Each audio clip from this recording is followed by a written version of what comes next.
Hey everyone, and welcome to Risky Business. My name's Patrick Gray.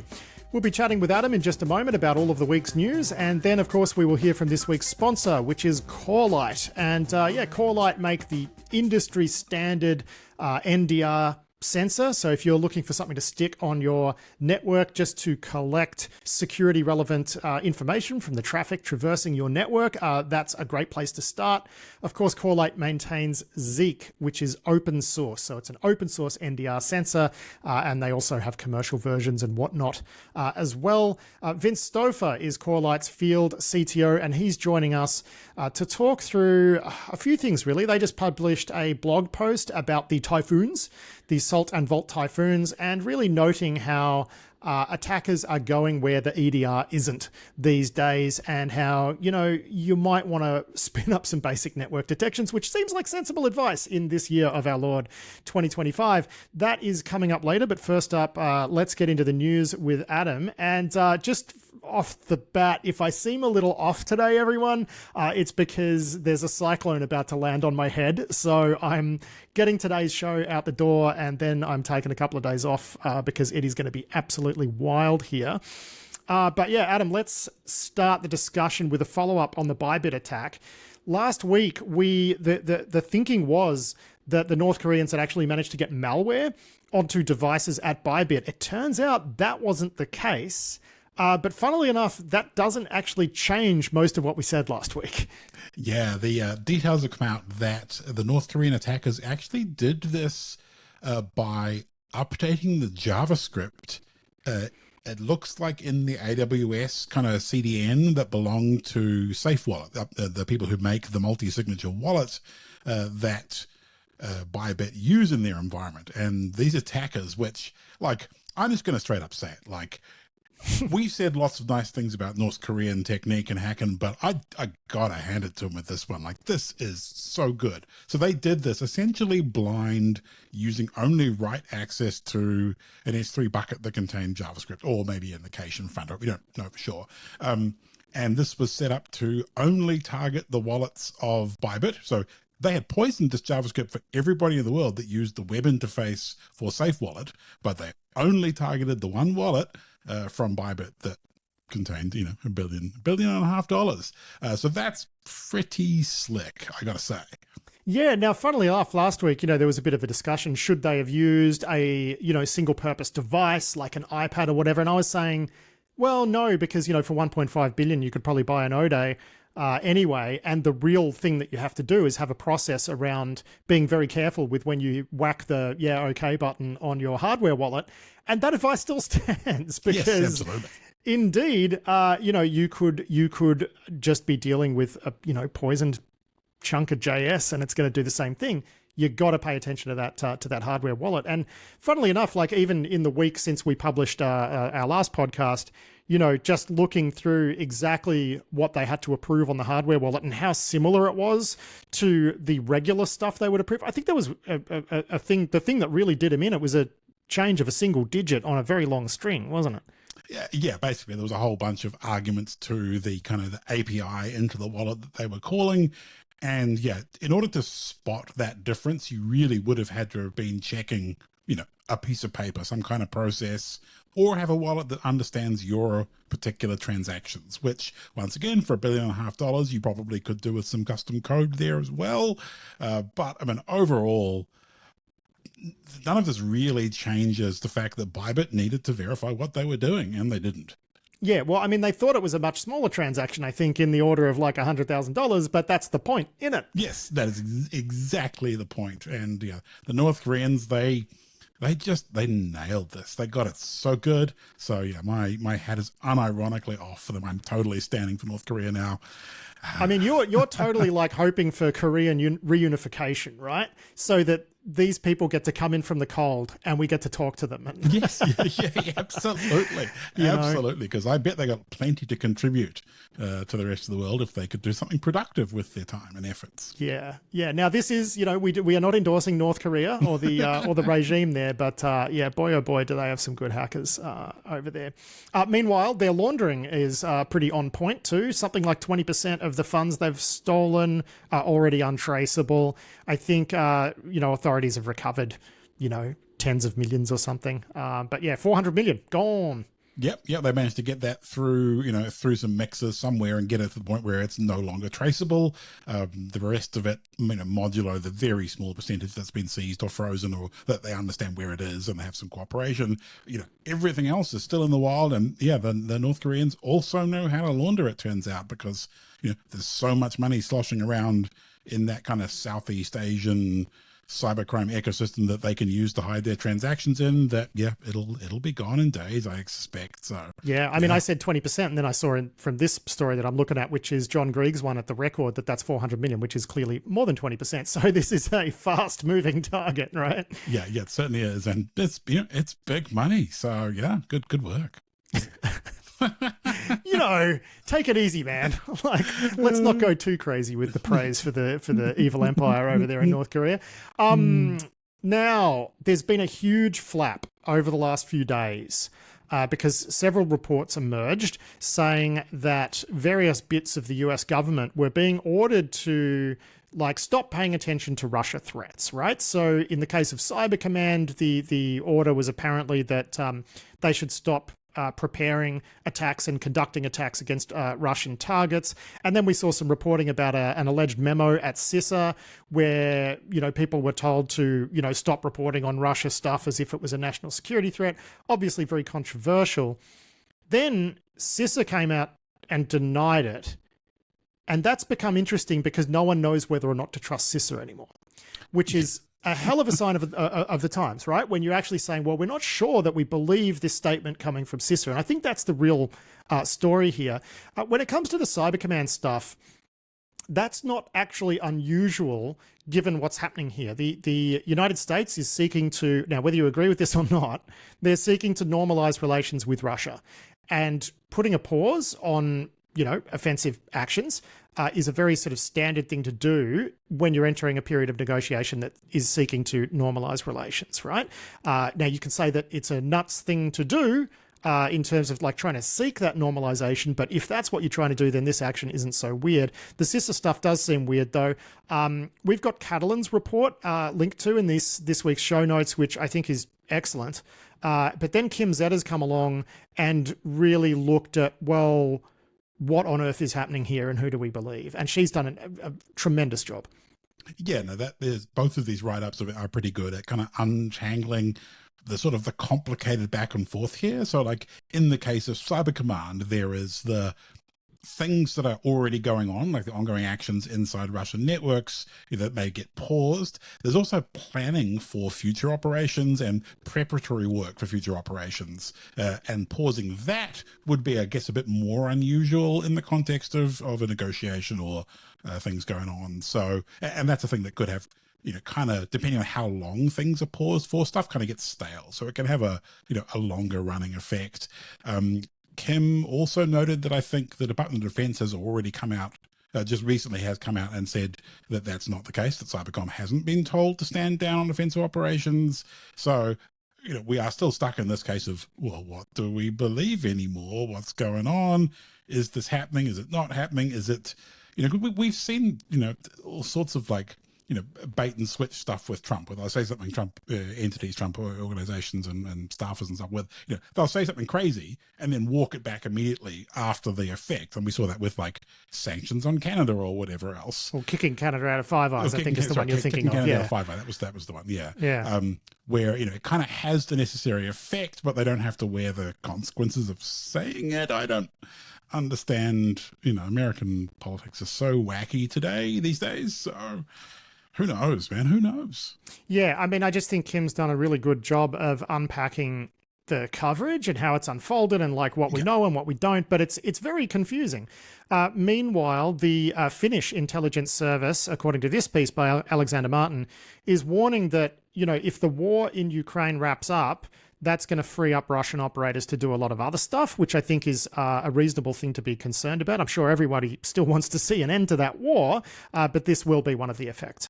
Yeah. I mean, Russia's been tooling up, both in terms of arms manufacturing, in terms of a war footing for the whole economy, as well as, intelligence services and hacking and things that we cover that yeah, like if all of a sudden they have less to do, they're going to go do something else. And that's a concern, especially for, the Baltics, people like Finland and Estonia and so on that are right up in Russia's face, as it were.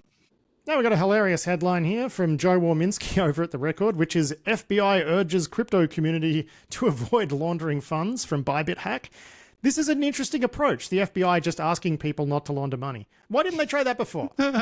Please, how about, just for a moment, how about maybe don't do crimes? That's the FBI's advice to everyone. Hey, just all be nice to each other. I've just had an idea. Why don't they make laundering illegal? Now that's something, maybe, yeah. What about all of the horrible stuff? We could just make it all illegal and then that would solve the problem. Good job. Yeah, obviously we screwed up the order there, and that story was supposed to be part of the discussion, the broader discussion about ByBit. But hey, it's a cyclone coming down. I'm sorry, everybody. Now let's talk about the system working. So we've got a write-up here from Catalan, again, in Risky Bulletin, all about Serbia and Cellebrite. And I'm saying it's Cellebrite. We've always said it's Cellebrite, but Adam, you went off and fact-checked that, and apparently it is Cellebrite. They have banned Serbia. So they've fired Serbia as a customer after it turned out their tools were being used to do things that they didn't agree with, which is good. But it also looks like what's happened is Amnesty International has teamed up with Google to figure out exactly what bugs were being exploited by Cellebrite to do this. I think they were planting malware on people's devices. Is that right? Yeah, so they were unlocking the devices to then plant malware, and they were unlocking it using Cellebrite tools that appear to, from the work that Amnesty and Google did, be kind of USB bugs, so bugs in the Linux kernel USB stack that then Cellebrite was using. Okay, so the interesting thing is here, though, that not only has Cellebrite fired a bad customer, which we like to see. We do. But they've also had to pay a cost here because Amnesty International and Google have got together, figured out the bugs, and they've patched them. And that's going to hurt Cellebrite. Now, Cellebrite doing the right thing. So, how badly should they be hurt? This gives them extra motivation to be more careful about their customers in the future, right? So that's why I describe this whole thing as a story about the system working. Yeah, and I agree. Like, they are having some cost imposed on them, and that's good. It will make them think twice about who they give their tools to or who they sell their tools to. And it also makes, every bug that we get patched is good overall. And, it's interesting, like Amnesty provided the sort of the technical artifacts off people's phones and then shared them with Google, and then they work together to identify the bugs. And so that cooperation is also quite nice to see, from an organization like Amnesty, technical organization like Google, everyone working together. And in the end, the real losers here, I guess, are the Serbian government officials who signed off on this plan. Yeah. Darina Antoniuk over at The Record has a report about the Belgians looking at, they're launching an investigation into their state security service, which is the VSSE. They apparently got owned as part of that whole Barracuda device thing. So that was back in 2023 when, it turned out that Chinese APT crews had a presence on zillions of Barracuda email gateways. And this is one of the ones where when authorities sounded the alarm, they just dug in deeper, even though everyone was going to do an incident response, and those devices had to go through log chippers, pretty awful violation of norms, really. But it's just interesting seeing the fallout of this extend into 2025. Yeah, it's interesting. Some interesting detail here is that the Barracuda in question was on the outside of their network and handled, relaying mail to and from some external entities, which included things like HR communications, which, if you're working at an intelligence service, personnel files are perhaps, kind of more sensitive than average, plus some other interactions with government entities and law enforcement and so on. The reports also said that they had siphoned off 10% of the agency's incoming and outgoing emails between 2021 and 2023. And that's interesting because the Barracuda bugs became public in 2023, right? So it suggests that the Chinese were in there with them a good couple of years beforehand. So, good dwell time there. Yeah, and I mean, we've seen time and time again over the years that, you can get a lot of good stuff by targeting unclassified systems, because this wasn't classified stuff, right? But if you get on the Barracuda belonging to a defense contractor, we saw this with the Chinese going after various specifications for the F-35 like years and years and years ago. Stuff that wasn't classified, probably should have been, but it wasn't classified, just popping up in mail spools. So, there you go. Now we've got a report from Suzanne Smalley where Tulsi Gabbard, who is the Director of National Intelligence in the United States, is gravely concerned about this alleged technical capability notice that the Brits dropped on Apple, which resulted in them withdrawing advanced data protection from the UK region. I think this is an appropriate thing for the DNI to take a look at. I mean, her argument here seems to be, well, the Brits wanted to be able to get access to American data as well. I don't necessarily buy that. I would suspect that a TCN of that type would be limited to a particular region, right? So they would have been demanding access for a certain region, but that's just me guessing, right? So I think a little bit of this is like tub thumping, but I also think it's appropriate that the DNI take a look at it, right? Where did you land on this one? Yeah, I think I agree with you there. Like it felt a bit like posturing in the way that it was being communicated here. But ultimately, like if Apple has to be in a position to provide that capability to the UK, it increases the chance that other people are going to ask for it. And if they have to make changes to support it, that could weaken protections elsewhere, or we can make it more straightforward for other people to get hold of their data through legal or whatever other means. And that's a concern for American regulators. And I think it makes sense for them to go have a look, understand the implications, understand from Apple, like what's the actual implementation of this going to look like, and what are those controls and safeguards that restrict it to British jurisdiction. What do they actually look like? How do they work? Well, I mean, there aren't going to be any changes. That's the whole point. But I think it is interesting. Like, it would be interesting to look at exactly what the Brits were asking for and how that, and what sort of changes that could result in, I think is more what this is about, So I think that's good. Yeah, no, I think so too. It's important information to have, and just kind of useful to, understand, because, Britain won't be the only jurisdiction that asks for this kind of thing. Now let's talk about Starlink again. So I was a Starlink customer for a little while when I had, funnily enough, storm damage to the internet infrastructure around here, and I had to subsist on Starlink for a while. I think it's an incredible service. Very frustrating to use if you're doing content like I do, because the upload speeds are atrocious. I'm talking like 3 megabits per second, like really bad. But it is a remarkable achievement. It's a remarkable product.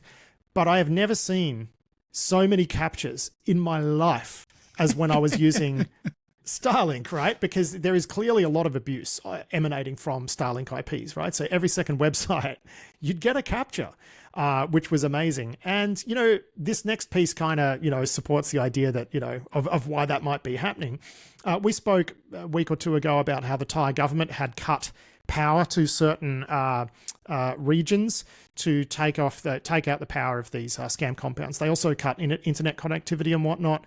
Funnily enough, at the time, we spoke about, well, I wonder how granular that was and whether or not it impacted civilians. I heard subsequently from someone else who pointed me to some work from The Economist that it did actually affect civilian populations in some remote areas. They were having trouble getting fuel and electricity and whatever. So it is a mess. But it looks like they've found at least a solution to the internet connectivity problem, Adam, and it is Starlink. Yes, and not just one, like a whole bunch of Starlink dishes bodged on top of their scam compounds. We've seen pictures out there of, like these sort of the roofs festooned with Starlink dishes at a number of these compounds. And this story from Wired looks at some of the other options that they've had to do to get connectivity into these places, which are in this case, are on the border between Myanmar and Thailand. So there's quite a lot of using Thai mobile networks. So just buying SIM cards and getting on the mobile network, even though you're geographically across the border, you're close enough for signal. They're also buying, wired access from Thai ISPs. And I think there's some suggestion they might have strung fiber across the river between the two countries to get connectivity. Whatever gets the job done seems to be the main takeaway here. And Starlink, it's not fun, but, when you're working in when you're human trafficked into enslaved labor, the quality of your internet uplink probably isn't really very high on, the list of concerns of your captors. So if it gets the job done, then, clearly they're using it. And, Starlink and SpaceX have, I guess, received a bunch of information about where these places are, and maybe there's options for blocking it based on geographic location. But that for them has been a thing they've been a little bit. So far it feels like they've been a little bit reluctant to actually go ahead and do. Well, but why? Why?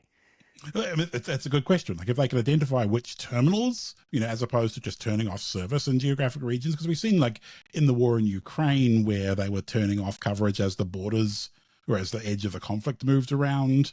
That's kind of one way to do it. The other is, if you can identify the individual subscriber terminals and turn them off, then great. But Starlink dishes self-report GPS coordinates, you know what I mean? And there's going to be ways you can mess around with that and do spoofing or whatever. But like, it just feels like they don't really do a lot. And as I said, this is why I was seeing captures for a few months, like constantly, right? Is because it just doesn't seem like they do a lot to address abuse on the network, which ties in seemingly with Musk's sort of broader ethos. You look at X nowadays and it's just crawling with Nazis and whatever. And, it's just very light touch moderation and abuse. Yeah, you can definitely see how X's abuse moderation could spill over into SpaceX and how they, police use of the network. So, it's not good. It's not good. Now we got a spectacularly hilarious follow-up here from Brian Krebs about that US Army soldier who was behind a lot of these snowflake hacks. What was that, a year or two ago? This guy basically self-doxed himself to Brian, to the world really, but it was Brian who pulled the threads and found out who he was, and then he got arrested. And now he might be looking at, he's in a bit of trouble, Adam, and, the whole thing just looks worse and worse for this guy. Why don't you walk us through the guy's Google search history, because that's just so good. So Brian's headline, which is a beautiful thing, is US soldier charged in AT&T hack searched, can hacking be treason? Which that's not, if you're Googling that, you're not doing particularly well. But his other searches are also not great. For example, where can I defect the US government military? Which country will not hand me over? So, A, bad grammar. B, not going to get great results. C, that's not my good life choices if you're Googling that. He also Googled US military personnel defecting to Russia. He's clearly considering the Snowden route. And Embassy of Russia, Washington, D.C. So that might be a handy thing to have if you are going to be a walk-in there. So, along with, is hacking treason, not a good time. No, not a good time. I mean, I don't expect that he's going to be charged with treason, but that's not the sort of thing that tends to count in your favor when it comes time to sentencing. You know what I mean? Like it ain't. No, it's really not a good look. And I wouldn't enjoy being his defense lawyer. Now let's talk about the Google Password Manager being synced to iOS. Man, I just credential management in 2025 should not be this hard and confusing. There are steps afoot to try to make it easier. You're not exactly a huge fan of all of this.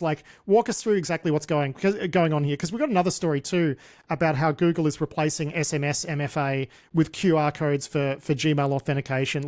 All of these major services are starting to make big changes to the way they authenticate their users and sync their various credentials, whether they're passkeys or passwords or whatever. And the whole thing, it just feels like a bit of a mess. Or maybe I'm just getting old. I don't know.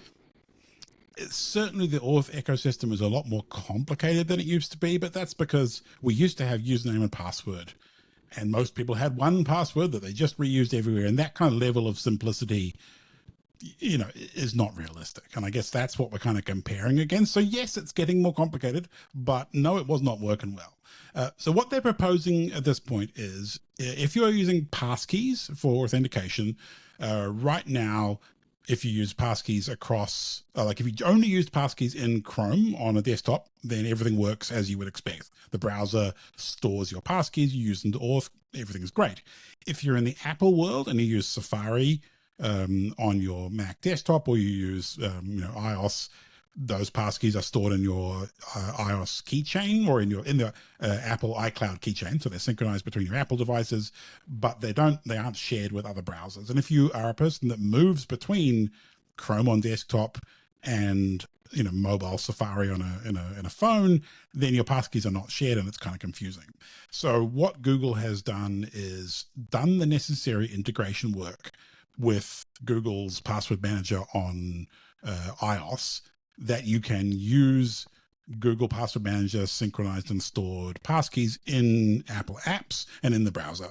And then they will also sync across to your desktop and everything. So in that particular use case, everything now synchronizes well, and that's a good user experience improvement, for the subset of users that are in that kind of, in that configuration.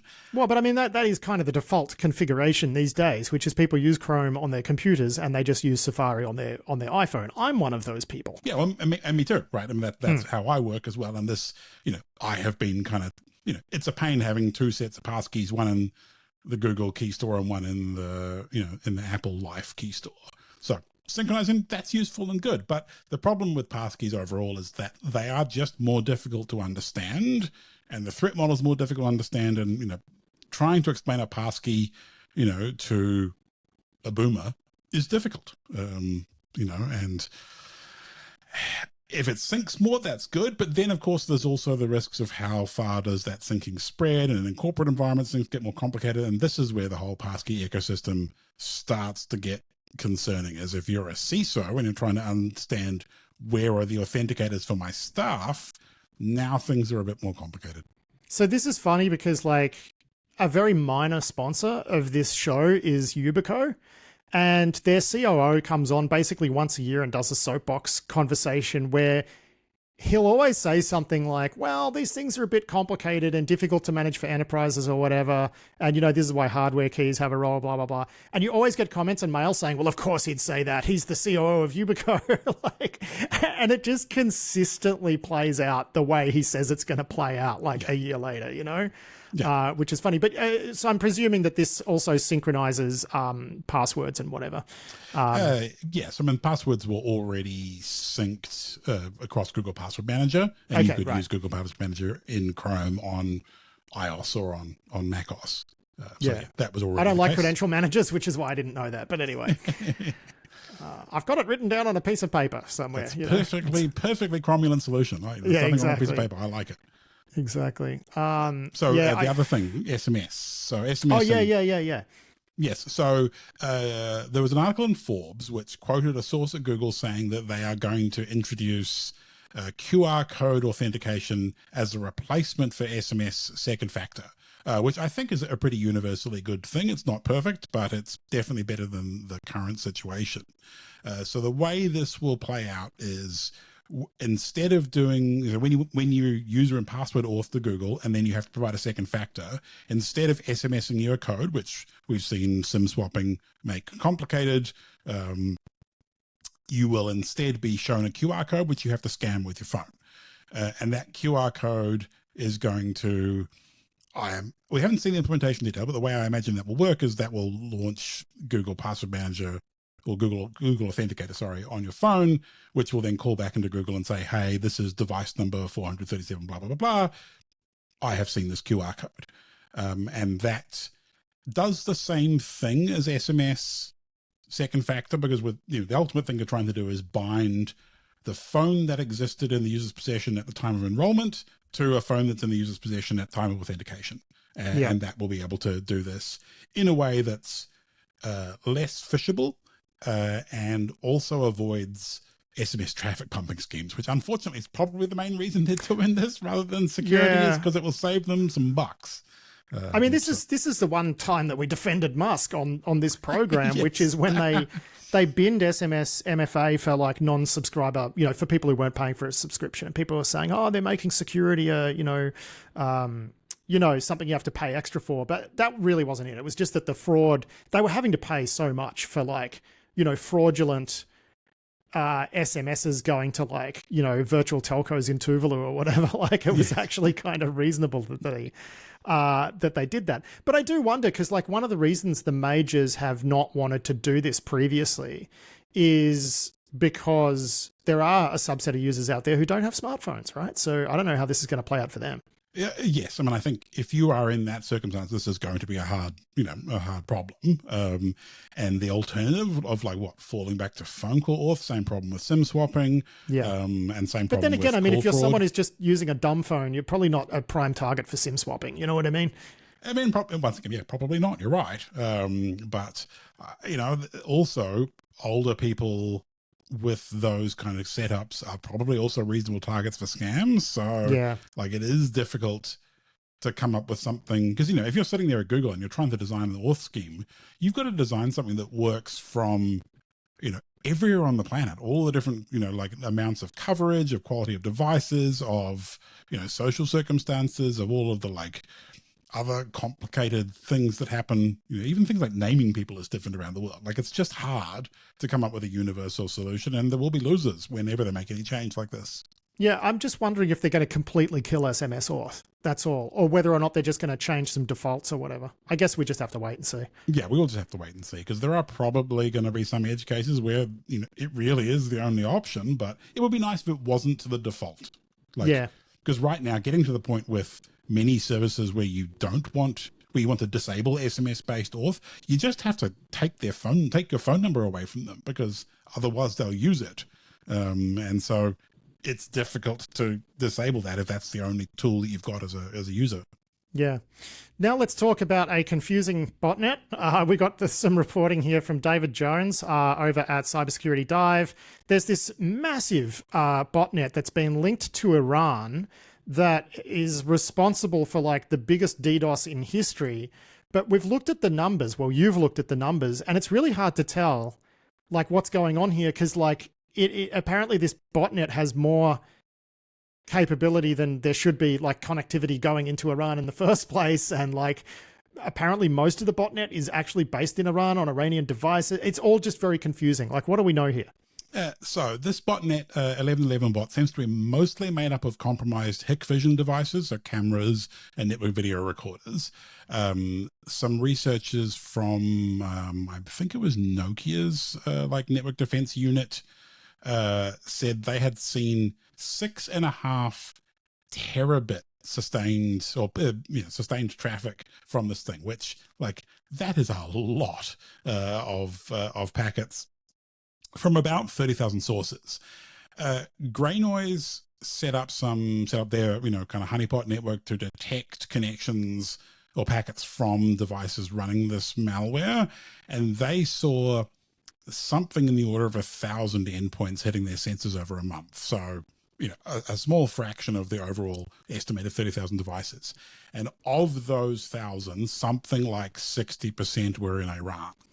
Now, that doesn't necessarily say the whole botnet's in Iran, and certainly getting 6.5 terabits out of Iran, like I went and tried to look up like how much international capacity is there out of Iran, and numbers range between 3 and maybe 6 terabits. But those numbers are also very hard to, that's like Iranian government boasting numbers. And then looking at the actual cable capacity of like subsea cables in the Persian Gulf, you can't just look at a cable number and go, all of that capacity is available to Iran because it's shared with all sorts of other players and blah, blah, blah. Anyway, the net result is we don't really know, except there is quite a lot of packets flying around. And anyone getting hit by 6.5 terabits of traffic is probably going to fall off the network. So probably quite effective, but as usual, who knows, right? It's so hard to say when you're operating on a fraction of the information and a fraction of the visibility. Yeah, I mean, I think it's just, I mean, that's a big number, right? Yes, so that's why we're talking about it. Like, wish we had better intel for everyone out there to tell you exactly what's going on. The why as well, we don't quite know. But I suspect we'll be talking about that one a little bit more in the future. Just a pretty workaday story here from Rob Wright over at Cybersecurity Dive, which is that there is a Paragon Partition Manager driver. So this is one of those legitimate Windows signed drivers. It's being used in ransomware attacks because it has a bug in it. This is, bring your own vulnerable driver is something that we've seen a zillion times, but I guess it's a good news story because Microsoft will probably just add this driver to the recommended driver block list, which will be rolled out, I'm guessing, through some sort of update, and then they'll have to find another vulnerable driver to do this sort of thing. Yeah, exactly. That's exactly the driver lets you basically have arbitrary kernel exec, kernel write. So that's a bad time. But yes, if you're running Microsoft's updates, then you're probably not vulnerable. So that's good.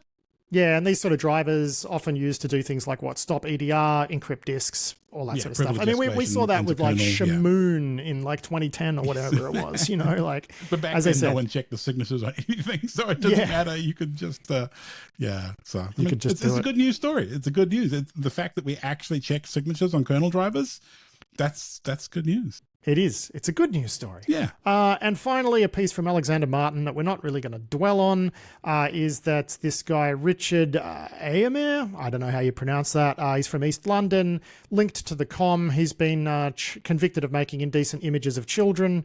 Looks like, you know, the typical thing where they, befriend, quote unquote, a youth online and then coerce them into producing that sort of material. I mean, this is the sort of stuff that's revolted in, you know, real trauma, suicides, all sorts of stuff. Horrible, horrible stuff. He's been arrested. Hope he goes to prison forever and has a really bad time there. Yep. Amen. I am with you on that one. And just for those who aren't aware, people who harm children generally do not have fun in prison. Which is why they're often segregated, but not always. Sometimes there's clerical errors, so something to keep in mind. But that is actually it for the week's news. Adam, thank you so much for joining me. And I should let everyone know too, like normally tomorrow I would be posting seriously risky business and whatnot, but I'm actually going to be, well, I'll be in my office the next couple of days, but I'm probably going to be sleeping in it with my family because it's the strongest part of the house.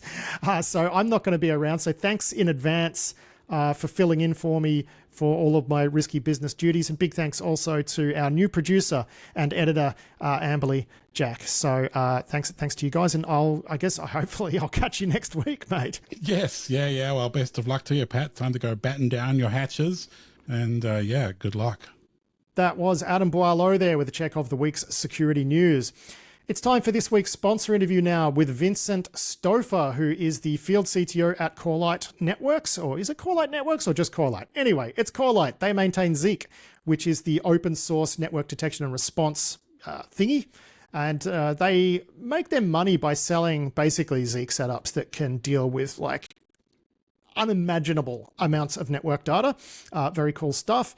And so Vincent has written up a blog post for Corite, which we've linked through to in the show notes, which is really looking at how Salt Typhoon, Volt Typhoon, these Chinese APTs that are doing some pretty scary stuff, about how they're just going where EDR isn't, right? They're going to these blind spots of enterprise IT environments and critical infrastructure environments because, you can't put EDR on your ancient Cisco box that's vulnerable to CVEs first disclosed in like 2018 or whatever, right? So that's basically the gist of the blog post. But, the good news here is that Vincent, I guess, for anyone at Corite, they feel a bit crazy because anyone who's just doing some extremely basic NDR is going to spot this activity. So I talked to Vincent all about that, and I started off by asking him what sort of simple detections are getting the best results or the best yields. And here's what he had to say. Yeah, I think for the stuff we talked about in the blog specific to kind of Salt Typhoon and Volt Typhoon, finding some of those initial access attempts are places where we can shine, right? So we identify, a few hundred different types of VPNs, and we look across a bunch of different protocols, right? So it could be IPsec, it could be, over TLS, it could be a bunch of different protocols. So we use a variety of techniques to identify those and then just label them and put them into the metadata so you can examine, let's see, who's using which VPN type from what place to where, right? So it'd be pretty quick to pick out, an unusual set of, originating hosts and using a strange VPN provider and going to, let's say, something like a router or a firewall or a switch that you would not expect to be having that sort of traffic come from. So I think even examining something as simple as, management access to places that you wouldn't expect to or from is super powerful and something that, the network level visibility can get you at all devices that you have that sort of level of monitoring at. Yeah, well, how do you recommend people control access to those devices management interface? I mean, this is something that I work on with another startup, but like, what's your recommended approach there? I mean, I think there's a pretty simple set of kind of risk-based management ideas there that are not rocket science, right? I mean, you want to use kind of local networks for management. You want to have those locked down. You don't want to have things available from the outside. I mean, some of the examples of what we saw in these breaches were, routers and switches being exposed to the internet, for goodness sake, right? Even if it's over SSH, like that's just not common sense, nor is it part of a good security program. So, you want to have layers of defense, and one of those layers should be managing your devices with good ACLs, with segmentation, with, management infrastructure that's controlled and, is using a least common, denominator approach so that only the right people are getting in there. So, but that sounds like a lot of work, Vince. I mean, let's just put it on the internet and cross our fingers, I think seems to be most people's approaches, right? Yeah, and I think, things like Shodan and others have, limited that in terms of, almost blaming and shaming people for doing that sort of thing. But it's certainly still out there. And when a new vulnerability comes out, or, even one that's been around where these devices aren't patched, then people are going to be scanning for it, people are going to find it, and people will abuse it. So you may have been safe 6 months ago, even though this thing was exposed to the internet, but now someone else has published a nice little blog about a new way to get into a Cisco router, and you haven't updated your router. So I think a lot of the guidance that CISA provides is just this really common sense, straightforward approach to making sure your devices are patched, making sure your ACLs and access control and user access is maintained, and use a belt and suspenders to make sure that you're watching these things with, not just network tools, but also with your logs, with, your syslog, making sure that you're auditing the sort of access and any sort of changes that are happening to these devices as well. Yeah, I mean, that's all good advice. I mean, what would you say the lift is in terms of being able to get spun up with some basic NDR? I mean, Zeek is open source, right? So it's not like people have to write some huge check to get started. I mean, as you pointed out, like a lot of your enterprise customers, they're pushing a lot of packets, right? And that's where you guys really make your money. And, the open source version of Zeek is perfectly adequate for probably most organizations out there. What would you recommend they do in terms of like a strategy just for rolling out the open source version of this? I mean, are you talking about just putting one north-south sensor in and like what sort of GUI or monitor, what is your recommendation for a bare bones Zeek deployment for anyone who might be listening to this who thinks, yeah, it's probably a good idea that we watch some of this? Yeah, it's a good question. There are certainly a lot of projects out there that attempt to bundle Zeek with some other tools. Probably Security Onion's the most popular out there, right? But if you just go and download Zeek and install it yourself, it can take quite a bit of a learning curve just to get it kind of up and running, even though it's become easier with package managers and such. But I think going for one of the pre-bundled distros and just being able to spin up a VM, plug into a span port at the edge of your network somehow, and start getting that data into a place where you can search and store it. There's plenty of ways to get started on that without a big investment, and it will immediately yield results, right? If nothing more than being able to identify what's coming in and out of your network in terms of, the number of devices, the sort of software they're running, the types of unencrypted traffic that you can see right out of the gate, and then thinking about how you could go and start building some detections or using some other packages that the community has available. Yeah, I mean, ultimately, you want to be doing something internally as well. But what you seem to be saying is, like, for goodness sakes, just start by dropping a sensor at the, at the point that your network connects to the internet. Seems like a sensible idea.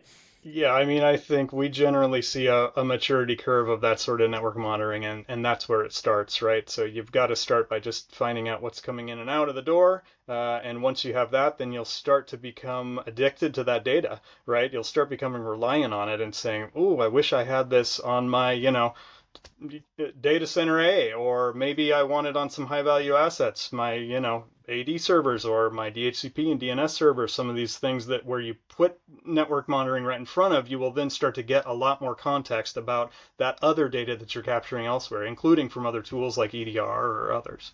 Well, and I would have thought the more interesting thing is when you actually see something from Zeek, which you're not seeing anywhere else. Because that's what these attackers seem to be doing, is they're just avoiding the most common detection stacks, assuming people aren't monitoring networks. So, you might actually find, well, let me ask you, is it the case that quite often people find stuff that is only showing up in Zeek and it can't be correlated against, other log sources? And that is a big red flag right there. Yeah, absolutely. And I think primarily these kind of dark corners, right, of the network that just end up hiding devices and things that people forget are either on the network or unintentionally put them on the network, right? And for an example, we run a bunch of OT protocol analyzers, and so we've got maybe a dozen of those that run BACnet and Modbus, et cetera, and show those off. And we don't focus like some of the other companies on that specific part of the market, but we've got visibility for it on the network. And so when we were introducing this capability, we went to a bunch of our customers and said, okay, we're going to test some of these OT analyzers out and on your network because we have some research partners where they allow us to do that. And they said, sure, go ahead. You won't find anything, right? There's none of that stuff connected to our IT network. You got to love it when they say that, right? Yeah, you know where this is going. So every single one, we found, at least one, if not several devices that whether they were, HVAC controllers or cameras or, door stuff, machinery from, the actual manufacturing side of things, whatever. We found them at every single organization that we looked at. And so even just being able to find that sort of dark corner or, connected device that you did not expect will be worth the investment in, some simple NDR. Yeah, I mean, it's something that people tend to experience when they run a tool like Run Zero as well. I mean, you've got the passive approach, which is to do it via this NDR sort of stuff. You've got the active approach, which is like Run Zero and stuff. But yeah, it's rare that people don't find stuff they're not expecting to. And it's all network. You can't do that any other way except for throwing some packets around or observing some packets. Yeah, absolutely. Yeah, and I mean, the passive approach, we would argue is probably the place to start, right? I mean, it's less disruptive to operations and also... well, this is a holy war discussion that you're getting us into right there, right? Because HD Moore is a good friend of mine. I do work with Run Zero, and they would say, well, that is true for most of them, that it can be disruptive. But there are people who've put a lot of work into being able to do active scanning of that stuff and not knock things over, basically. I think that's... And it's pretty valuable to have that sort of capability. I wouldn't suggest you don't go with both. I would just suggest that you start with passive if you're going to start somewhere. Well, and I just think the reward to effort ratio on just doing some sort of network monitoring is pretty high, especially now. Are you seeing, because quite often when you're a company like Corite, right, like where you're seeing the adoption might not necessarily be where you would want the adoption to be when it comes to comes to your Salt Typhoons and your Volt Typhoons and whatever. Like among the likely target set of those campaigns, are you actually seeing decent uptake? In terms of customers of ours that are in those segments? Well, I mean, it's hard, right? Because there's a lot of open source Zeek out there as well. I just thought maybe anecdotally you would have a sense of how much those target sets are sort of embracing some basic network monitoring. Well, let's take Volt Typhoon, for example, right? So we have, I think, often seen that the targets for that campaign were very unsophisticated, municipal government waste facilities or this is why I'm asking, right? You're right that those people are not coming to Corelight to write a big check for NDR. In fact, they're barely scraping by trying to get their operations done and do the basic levels of security. So you're right. Now the question is, would they have the capabilities and time and know-how and resources to even do something like NDR on their own? Maybe not. So there's programs like CyberSentry that is sponsored by CISA that helps actually protect some of these critical infrastructure companies. Is that like a managed gateway sort of thing? It's almost like a managed monitoring or managed response. So they provide sensor, they do a centralized correlation of the data that's coming back, and then they watch for indicators and even do threat hunting against their. Well, that's an extremely worthwhile and useful thing for a government to be doing, in my view. Absolutely. Yeah. Yep. And so they do use Corelight and Zeek as part of that effort. That's why I mention it. Yeah, and I'm guessing though that these municipalities and whatnot, they need to opt into that. Yeah, I don't know what the opt-in procedure is, but yeah, most of them I think are probably like, yes, sure, we would love that. Because we have regulations coming down upon us and we need to be able to meet those. And if you're telling us you can do that for free or for very low cost, sign us up, right? Well, there you have it. Investing in some basic NDR, probably not the worst thing people listening to this could be doing. If you're completely not doing that and you are operating, any sort of network of scale, that's probably a bad idea. Vince Stouffer, thank you so much for joining me for that conversation. Very interesting stuff. Thank you, Patrick. Great to be here.